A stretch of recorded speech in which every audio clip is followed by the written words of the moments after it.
أعوذ بالله من الشيطان الرجيم بسم الله الرحمن الرحيم الحمد لله رب العالمين والعاقبة للمتقين والصلاة والسلام على رسوله محمد وآله وأصحابه أجمعين أما بعد Esselamu Aleyküm kardeşler. Biz bugün hadis göstermeler dersimizin 60. dersini okuyumuz. Dersimizin mevzusu zimin hayvanı.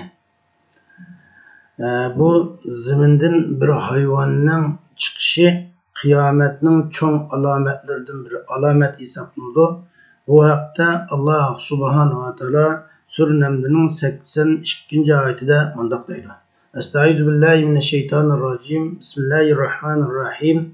Ve izâ vaka'al kavlu aleyhim ahrajna lehum dâbbeten minel ardi tukallimuhum ennen nâse kânû bi âyâtina lâ yuqinûn. Allah Subhanahu wa Ta'ala deydi ki, o kafirlara azap vacip boğan çağda, o kafirlar ma'siyetlerini ötközgenligi üçün, Allah'ın şeriyetinden yüz örgenligi, Allah'ın hükümlerden yüz örgenligi üçün, Allah'ın emrini terk etkenligi üçün, Allah'ın hak dinini almaştırganligi üçün, o kafirlara azap vacip boğanda, biz olağa zamanın ahirida kıyametinin çoğun alametlerinden hesaplanılan bir alametini, yeni bir xil hayvanını ulağa çıkarımız. O hayvan ularga şu kıyametini inkar kılıdığan insanlara Kur'an-ı Kerim'ni, Muhammed Aleyhisselam'ni ve Muhammed Aleyhisselam ilip kelgen dinni ular tasdiqlamağanlığı, onunla emel kılmağanlığını o hayvan sözdeydi. Yani bir xil zamanın ahirida bir xil hayvanın çıkarganlığını Allah Subhanahu wa Ta'ala bunu bu ayet-i kerimde haber verdi. Bu hakta Peygamberimiz sallallahu aleyhi ve sellem mundaqdaydı. En Abi Tufayl radıyallahu anhu kal, kunna culusan inde Huzeyfe fezukiretid dabbetu fekale Huzeyfe radıyallahu anhu innaha tahrucu selas haracatin fi ba'dil bevadi ثم تكمن ثم تخرج في بعض القرى ثم تزرع وحتى تهرق فيها الأمراء الدماء ثم تكمن قال فبينما الناس عند أعظم المساجد وأبدلها وأشربها حتى قلنا المسجد الحرم وما سماه إذ رفعت الأرض ويحرب الناس ويبقى عامة من المسلمين يقولون إنه لن ينجينا من أمر الله شيء فتخرج فتجلو وجوههم ثم تجعلها كالكواكب الدرية وتتبع الناس جيران في الرباع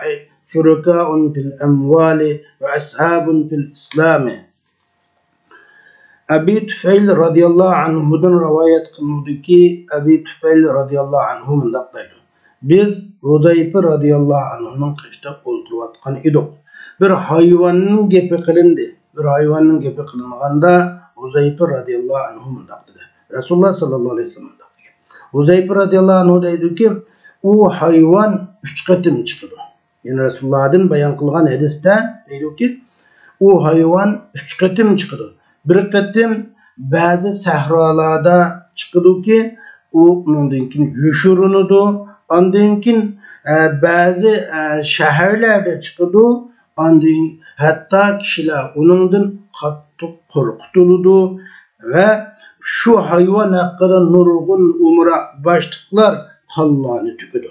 Andınkin yeni bu yuşurunudu. Bunun gepi mehbi bulup kalıdı. Anadınkin dedi ki kişiler mesleğinin en katısı, en şerefli, en ebzilinin kışta turgan çağda zimin üstüge öyleydi. Kütelidu. Kişiler bunun korkup kaçıdı ama cimi Müslümanlar katmadı. Müslümanlar deydi ki bizni Allah'ın emrinin hiç nesi bizni kutulduranmaydı. Dep ola kaçmaydı. Andın müşkil halet yüz berwatkanda o zehirli hayvan çıkıp Müslümanların yüzlerini yürütüp ötüdü. Hatta Müslümanların yüzlerini çölpan yıldızdak çaknap durduğun, valıldap durduğun halette kılıvetudu. O hayvan kişilerge ergişidu.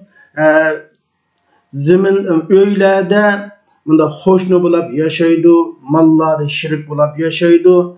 İslam'da şular bilen ashab bulup Müslümanlar bilen birleşiyordu. Şimdi Peygamber Aleyhisselam'dan şu hakta rivayet kılınan yeni başka hadisler var. Yani Peygamber Aleyhisselam deydi ki bu zeminden bir xil hayvan çıkıp bu hayvanın 3 qatim zeminde aşkar oluşu var. Birinci qatim çıkan Yemen'nin chet bir tarafında çıkıyor. Yemen'nin chet tarafında çıkkandan keyin onun gapları etrafta müsahralarda köp tarqılıdı ama gepi de onun şehirge yani Mekke'ye girmeydi. Onundan keyin o yine aşırı keyin uzun zaman turdu. Onun gapları yuşun uzun turdu. Onundan keyin bu yeni ikinci qatim çıktı. İkinci qatim çıkkan çağda bu şu Mekke'ye yakın joyda, yani şehirde çıktı, Mekke'ye yakın joylarda çıktı. Gepi etrafı tarqılıdı, sahralarda tarqılıdı ve Mekke'ye onun gapları kirdi. Yani Mekke'de şu bir xil hayvandan çıqqanlıq zikirleri alaydı tarqılıdı. Onun keyin uzun zaman yuşunu turdu. Onundan keyin ma'lum vaqt o'tgandan keyin eng sharafli masjid bo'lgan Masjid Haram bo'lgan mushu Mekke'de andın bu aşkarı buludu. Kişiler onundan taraf-tarafga keçip gidiyordu. Ama Müslümanlar cemaat kaçmay turudu. Özünü Allah'ın azabıdan, Allah'tan özünü keçip kutulanmaydıganlığını ular bildi. Şunun bilen ularga helika hayvan başlarından topular tükülüp atkan halette çıkıdı. İşte Müslümanlardan başlap Müslümanların yüzünü sılaş arkalık Müslümanların yüzlerini huddi çölpan yıldızda çapnagan halette kılıvetudu. Onundan keyin bu hayvan bütün zeminga ege buludu. Bu hayvanı izdigüçi tapanmaydı, kaçkıcı bu hayvandan keçip kutulanmaydı. Hatta bir adam şu hayvandan kutuluş için namaz okuydu. Onunla hayvan arkasından gelip deydi ki hey fulani sen hazır namaz okumsa deydi de o adam şunda onun bulup karaydı. O hayvan onun yüzüge belge saladı. Yani bunu belge sep koydu gitti. Şunun bilen o kişiler aşındak bir kişilerge belge seliş Müslümanlığa Müslümanlık belgesini Müslüman degen bir belgini kafirlığa kafir degen bir belgini kuyaş kişilerini birip kişiler bilen insanların diyarlarda hoşnu bulup yududu. Seferlerde ular bilen hemra buludu. Mallarda şirk buludu. Yani mümin bu vakti mümin kafirini tunuydu.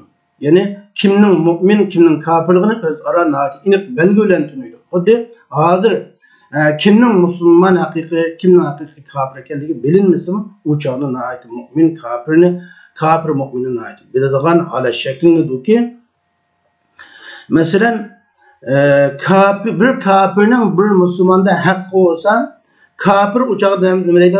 Oy Ahmet Ahun ya Mehmet ya Ahmet ya Muhammed benim hakkımda ba'di besin ey mümin benim hakkımda bana ada kıl deydi. Mümin mi?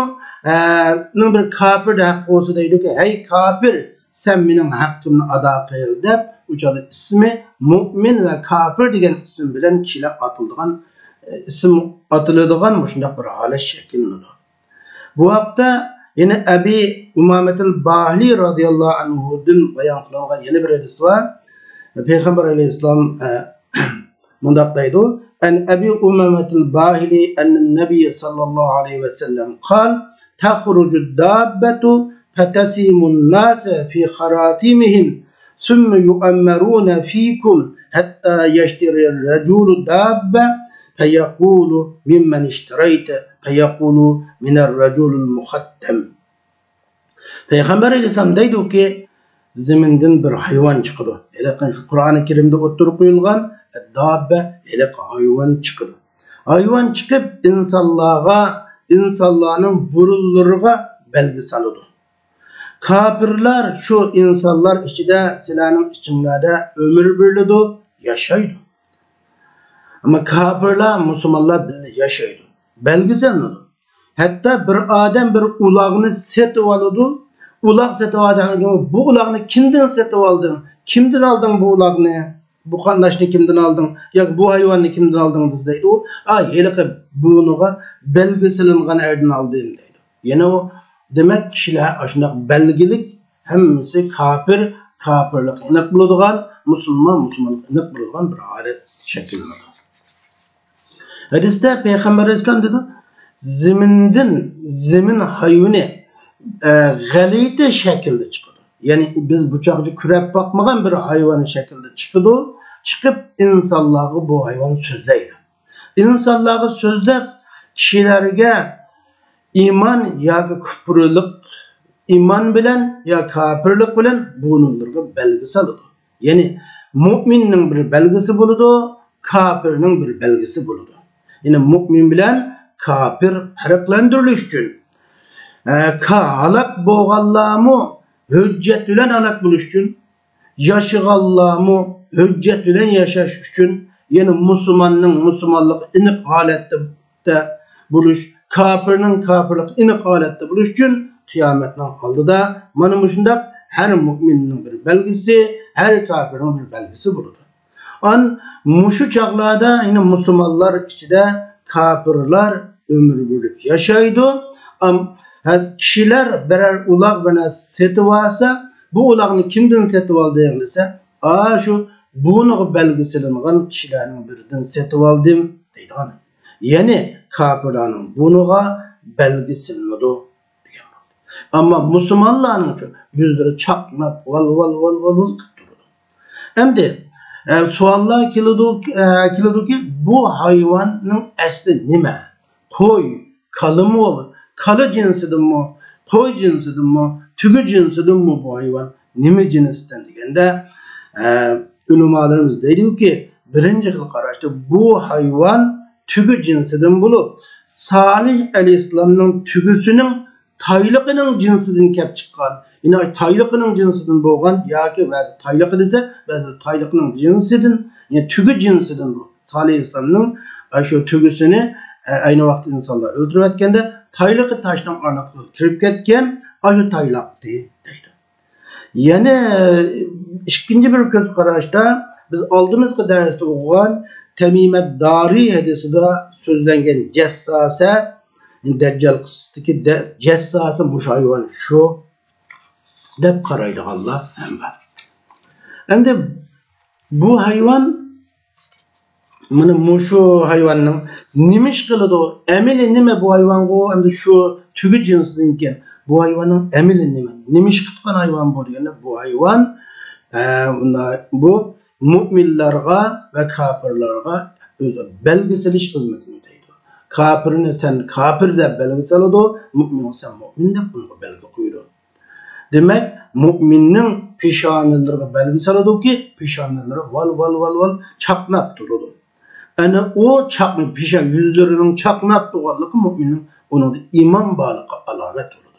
Ama kafirinin bunulları belgesel oldu. O kafirin bunu belgeselip ona çıraylar kar durdu. Mana bu onun kafirlikinin belgesi. Bunun kırılan hizmeti bu hayvanın mana bu.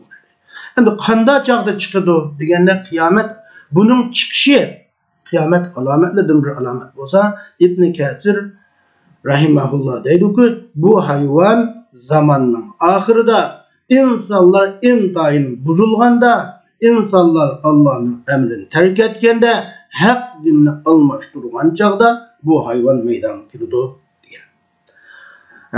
Dersimizde hulasalaydigan bolsak Allah subhanahu ve taala zamanın ahirida mümin bilen kafirnin o'ttirisini ayırıydı.